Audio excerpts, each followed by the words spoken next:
میں چکمگا دے گا، لیکن شرط یہ ہے کہ بندہ صبر کرے۔ نبی کریم صلی اللہ علیہ وسلم نے یہ بھی ارشاد فرمایا کہ اگر کوئی بندے کو کوئی مصیبت پہنچتی ہے،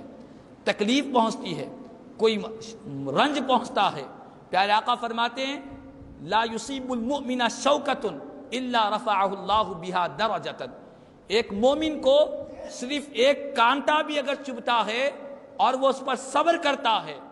کانٹا چبھنے پر صبر کرتا ہے تو اللہ تعالیٰ اس کے صبر کی وجہ سے جنت میں ایک درجہ بلند فرماتے ہیں۔ اللہ اکبر، یعنی جو مصیبتوں پر صبر کرتا ہے اس کی صبر کرنا یہ ضائع نہیں ہوگا، اللہ تعالیٰ اونچے درجات عطا فرماتا ہے۔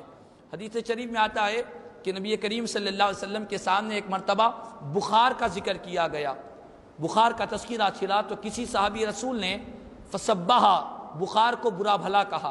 کہا کہ یہ بخار بہت ستاتا ہے، تکلیف دیتا ہے، برا بھلا کہا تو میرے آقا نے صحابی رسول کو روک دیا، فرمایا لا تسبوہا، اے میرے صحابی تم کو بخار آیا ہے تم اس کو برا بھلا مت کہو، اس کو گالی گلوچ مت کرو۔ میرے آقا فرماتے ہیں جس کو بخار آتا ہے اور وہ بخار پر صبر کرتا ہے، اس مرض پر صبر کرتا ہے، تو میرے آقا نے فرمایا اگر وہ اسی مرض میں انتقال کر جائے، اسی مرض میں انتقال کر جائے تو اللہ تبارک و تعالی اس کے صبر کی وجہ سے اس کو جنت میں داخلہ عطا فرماتا ہے، اور اگر اس بیماری میں، اس بخار میں اس نے صبر کیا، اللہ نے دوبارہ اس کو صحتیابی دیا تو پیارے آقا فرماتے ہیں اللہ تبارک و تعالی اس کو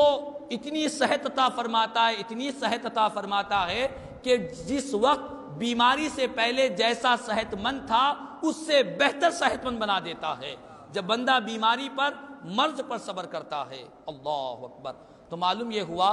کہ اگر کسی کو بیماری ہے،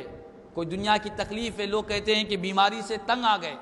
طرح طرح کی باتیں لوگ کہتے ہیں، اور بعض لوگ مصیبتوں اور بیماریوں کو سے گھبرا کر خودکشی کی طرف مائل ہو جاتے ہیں، یہ بہت ہی بزدلی کی علامت ہے۔ بندہ مومن کو سمجھ جانا چاہیے کہ بندہ مومن کی ساری زندگی ایک امتحان ہے، ایک آزمائش ہے،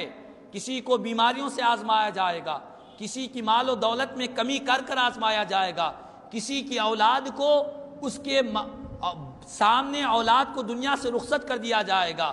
انسان کو طرح طرح کے ذریعے آزمایا جائے گا، کسی کو دنیا کے سامنے ذلیل و رسوا کر آزمایا جائے گا۔ ہر آزمائش کے مرحلے میں بندہ مومن کو ثابت قدم رہنا ہے، کوئی کلمہ زبان سے ایسا نہیں نکالنا ہے، کوئی حرکت ایسی نہیں کرنا ہے جس سے رب ناراض ہو جاتا ہو۔ جو بندے اس طرح صبر کرتے ہیں اللہ تبارک و تعالیٰ ان کو بے انتہا نعمتوں سے نوازتا ہے۔ اسی لیے حدیث شریف میں نبی کریم صلی اللہ